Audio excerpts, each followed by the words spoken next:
તમે જાણો છો કે આજે સંસદમાં અને સંસદની બહાર શું થયું અને કેવી રીતે આજે રાહુલ ગાંધીએ મુલાકાત લીધી, જે છાત્રો હતાહત થયા હતા, ઘાયલ થયા હતા। તો સાથીઓ, આ બધી તમામ વાતો ઉપર ચર્ચા કરવા માટે મેં વિડીયો આપના માટે બનાવ્યું છે। ગઈકાલથી સોશિયલ મીડિયા ઉપર જાણે તૂફાન આવી ગયું છે, એવી રીતે અઢળક વિડીયો વાયરલ થયા છે। તો ચાલો જઈએ ડર્યા વગર, ઘબરાયા વગર અને ઝૂક્યા વગર જાણવા જોગમાં। નમસ્કાર, હું રત્નાબેન વોરા, અમદાવાદ, ગુજરાત। મારા યુટ્યુબ ચેનલ જાણવા જોગમાં આપ સૌનું ખૂબ ખૂબ સ્વાગત છે। સાથીઓ, મેં આપને કહ્યું તે ગઈકાલે 20મી જુલાઈ એક ભારત દેશનું આઝાદી પછીનું એક મોટું આંદોલન કહી શકાય એમ હતું, કારણ કે ગઈકાલે જે પ્રદર્શન થયું, જંતર મંતરથી લઈને સંસદ સુધી છાત્રોએ માર્ચ કર્યું, યુવાએ માર્ચ કર્યું અને તેમની માંગણી હતી, પહેલા માંગણી હતી કે ધર્મેન્દ્ર પ્રધાન ઇસ્તીફા આપો, એટલે કે રાજીનામું આપો, અને પછી એ માંગણી બદલાઈ ગઈ અને જેનજી જનરેશને કીધું કે હવે તો નરેન્દ્ર મોદી સિવાય કંઈ ચાલશે નહીં જ, એટલે એમની માંગણી હતી કે નરેન્દ્ર મોદી પ્રધાનમંત્રી ઇસ્તીફા આપો, એટલે કે રાજીનામું આપો। જ્યારથી પેપર લીક થયું છે ત્યારથી આખા દેશમાં જે જેનજી જનરેશન છે, જે યુવાઓ છે, તેમને એવું લાગ્યું કે અમારું ભવિષ્ય તો કંઈ છે જ નહીં આ દેશમાં, અમે એટલા બધા પૈસાવાળા નથી કે વિદેશોમાં જઈને ભણીએ, અને અમારું ભવિષ્ય તો અમારે આ દેશમાં બનાવવાનું છે।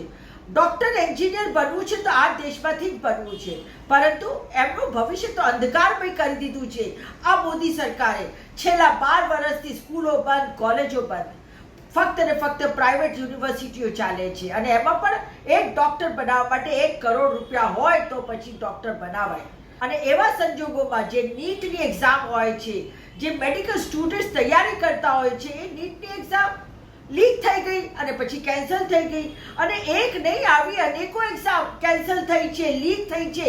એટલા જ માટે હવે જેનજી જનરેશન છે એ રોષે ભરાઈ ગયું છે, અને એમણે જે પ્રદર્શન કર્યું છે એ ગઈકાલનું પ્રદર્શન ઇતિહાસમાં કાળા અક્ષરે લખાય એવું પ્રદર્શન હતું, કારણ કે પ્રદર્શનકારીઓ બિલકુલ શિસ્તમાં હતા અને કોઈ જાતની એમના તરફથી ઉશ્કેરણી નથી, પરંતુ પોલીસે સામે ચાલીને દંડાબાજી કરી, સામે ચાલીને અશ્રુ ગેસના ગોળાઓ છોડ્યા અને વોટર કેનનથી છાત્રો ઉપર દમન કર્યું, અત્યાચાર કર્યું।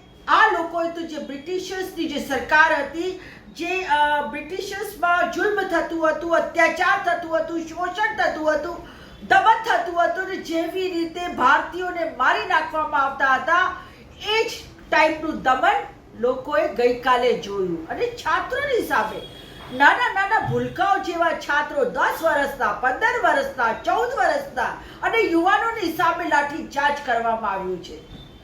આપણે આપણા બાળકને એક આંગળીએ સુધી અડાવતા નથી, એક થપ્પડ સુધી મારતા નથી, પરંતુ આ અમિત શાહની બેરહેમ પોલીસે જુઓ આપણા બાળકોને કેટલું બધું માર માર્યું છે। બાપડાઓ બિચારા લોહી લુહાણ થઈ ગયા છે।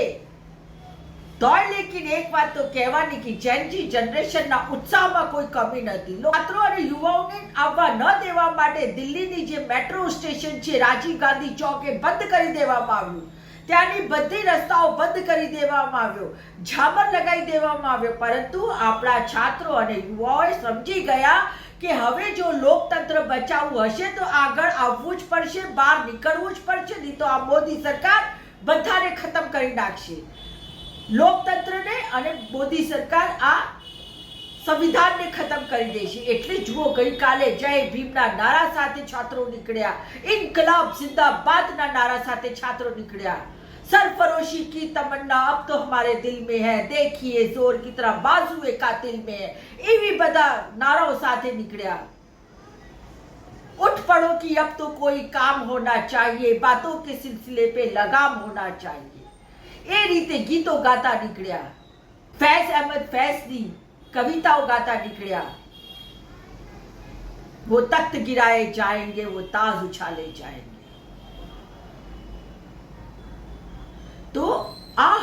કાલનું જોશ, જેનજી જનરેશનનું જોશ, પણ એમને દબાવવા માટે, એમના જોશને દબાવવા માટે પોલીસે ખૂબ દમન કર્યું, ખૂબ લાઠીચાર્જ, માર.